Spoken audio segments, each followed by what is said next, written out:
कहता जब बच्चे नहीं आशा कहता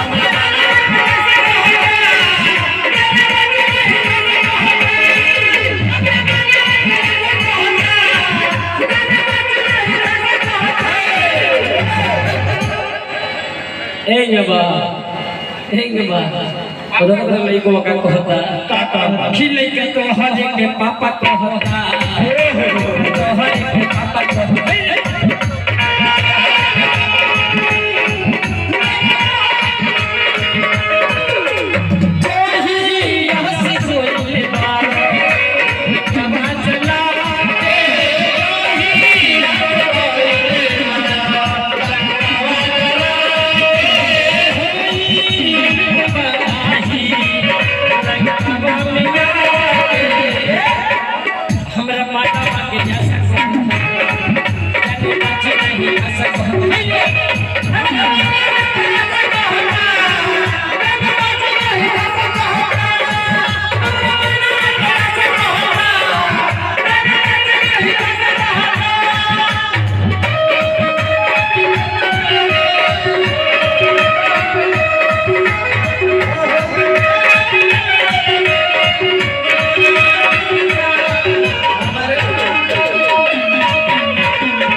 समय बड़ा कम बा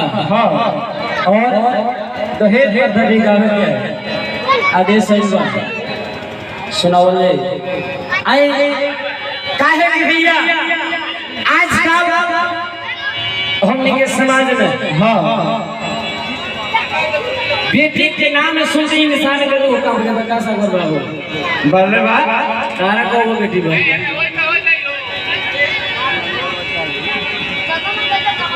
लेकिन बेटी के मरम में कोई बुझा तो नहीं है अरे बेटी हुई सर के बोझी हुई अरे बेटी हुई समझ जाइबो अबे के शास्त्री उठा के देखो बेटी हुई तो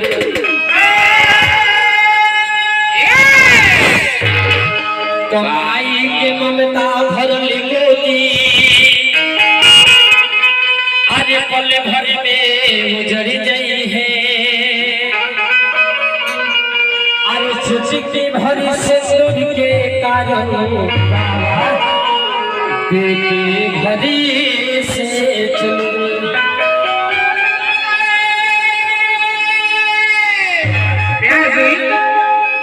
लेकिन 5 गो बेटी होई जिंदे रात मर जाइबो काहे कि आजकल तो हेज के डिमांड होले ओकरा चले बा ठोक के लिए कि खाई के करा अरे खेती नहीं खे हो अरे खेती नहीं खे हेलो कौन करा हेलो हेलो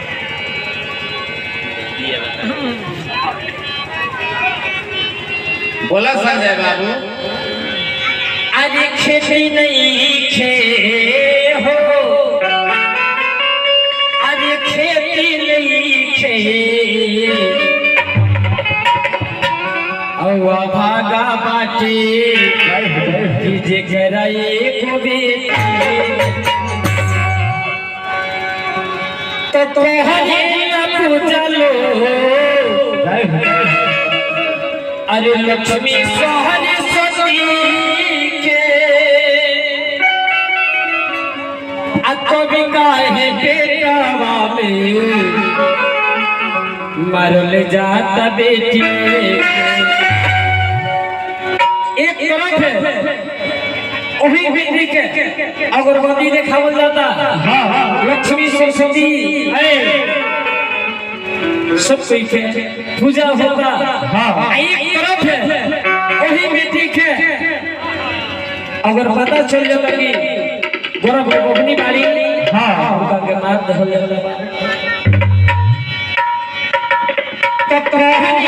पूजा लो लक्ष्मी सरस्वती के तो भी काहे बेटा में मरल जाता बेटी अपनी लान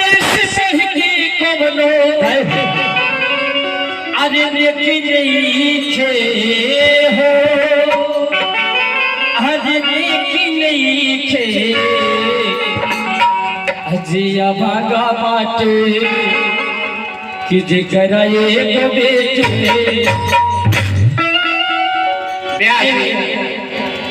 ये घड़ी कन्या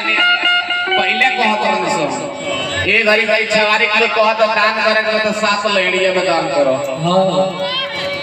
7 लहड़िया में दान होता बाबू 7 सहेलिया में। हां हां आई एगो गरीब लसार आदमी के बेटी बड़ी अवस्था बहुत कमजोर बा कैसे जहां जाकर देखे लड़का घर में तो बोर ना घर में तो घर ना इतना ना फरमाइश हो गई बाबू जब जाते हैं तो पूछते हैं यार जी सब समाचार बा समाचार अच्छा बा लेकिन 5 लाख के बाछा बा लड़का का काम करेला जी ध्यान में खइला बा वाह वाह ध्यान में खइला पर बात हो खइला को टीवी फ्रिज सुगरिया उठी सब बाबा लड़का के जामा जाते वो किराना दुकान बा कहां है जी ए जे फुल कवच चौक पर करत लगे लेकिन लड़की हमरा पढ़ल रही लड़की की डिग्री देखल जाता बाबू लेकिन लड़का के घर में अपन काय वास्ता वही ना स्वाहा ये आवाज स्वाहा हो स्वाहा स्वाहा स्वाहा लड़की के बाबूजी शादी कहीं करके चली आई वाले रात्रि के समय भइल बा आके जब माथा लटका के बैठल बड़े लड़की जब देखली सोच तरी के बाबूजी के हमारा शादी के चलते इतना टेंशन बनल बा तो बाबूजी के देखे परेशानी भगनी करे मन में विचार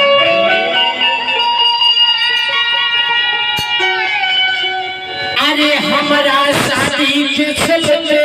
बाबूजी मुरझाइल बच्चे राता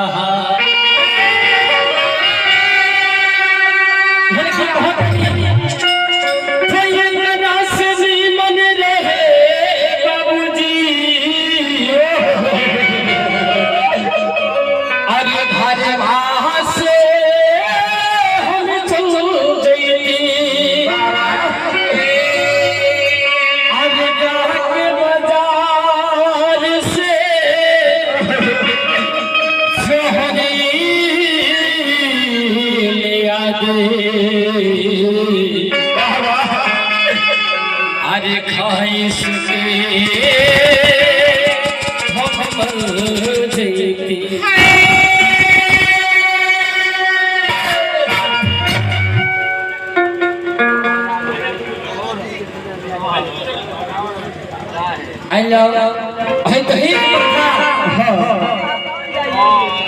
शादी में दहेज की डिमांड भइल बा क्यों बोली के बाबूजी के सहयोग करने में खातिर भाई बहुत रामायण नगर पालिका वार्ड नंबर 7 खिवाड़ा सदस्य श्री सोना राम जी के सुपुत्र सूरज राम बबुआ के तरफ से और 151 अगर आने आएगा वो पवनी के बाबूजी के रुपये सहयोग कर देवे काहे कि आजकल के जालिम जमाना कहीं से कि आग में लड़के की झोंक देता ओकरा के सहयोग करते हैं लड़की कहली खिचड़ रस में मन रहे बाबूजी की घरे बाहर से कैसे अरे जहाँ के बाजार से शहरे लिया के अरे खाई से हमें मन देते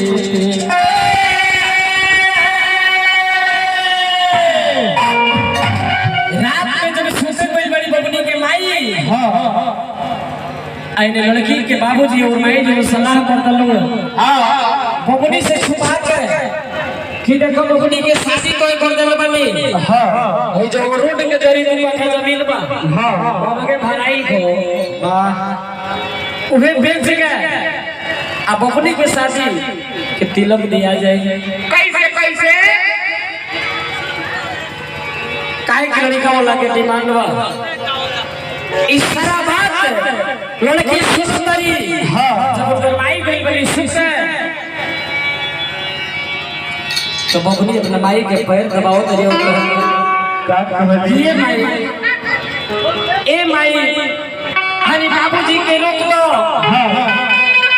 हमरा शादी के चलते खेत न बेचाई काहे आज के जाली में जमाना कि कितने दहेज लेकिन लड़का वाला दहेज हे भाई अरे वो तो आधा खेत जब बेच देबो हमरा छोटा भाई के मुंह देखो कैसे ताकता एकरे जीवन के बारे में सोचो का कहबे खीरा के देबो अरे बाबूजी के हरे रख देबो हरे बाबूजी के आया खेतना भेजई रे खिचुलहा मोह भइले अरे दुल्हा मोह भइले कैसे से किराई रे दुल्हा मोह भइले कैसे से किराई रे दुल्हा मोह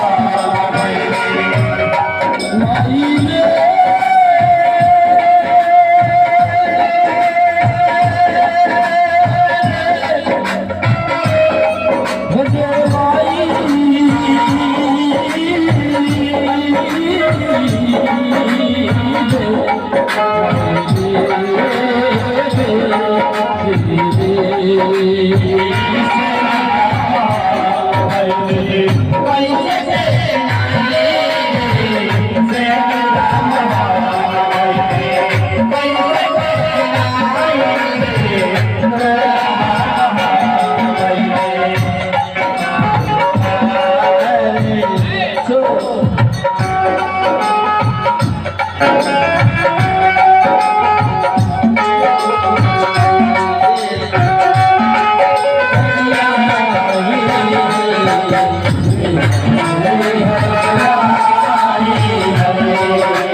बाबूजी ये देना से हे बाती आई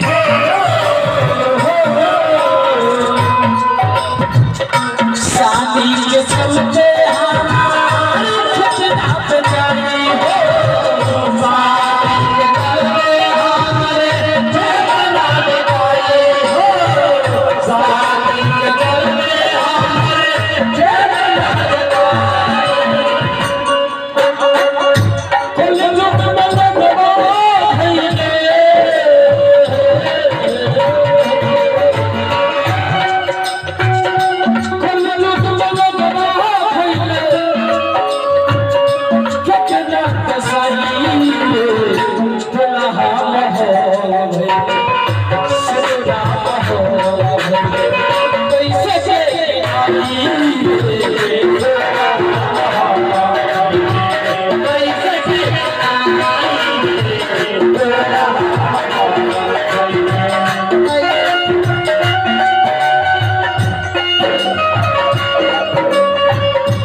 कि लड़का वाला के मन भर धन हो जाए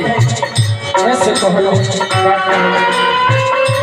कवनो ठिकान नहीं कर मैं सिंदूर लाल के बेटवा के चले अपना ईमान के बेटवा के चले अपना ईमान के बेटवा के चले अपना ईमान के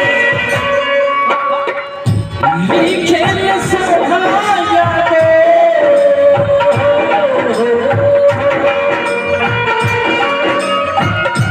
लिखे सोहाया दे रविंद्र महल गाई दुल्हा हो गए अरे सिनुरा हो गए कैसे के किनारी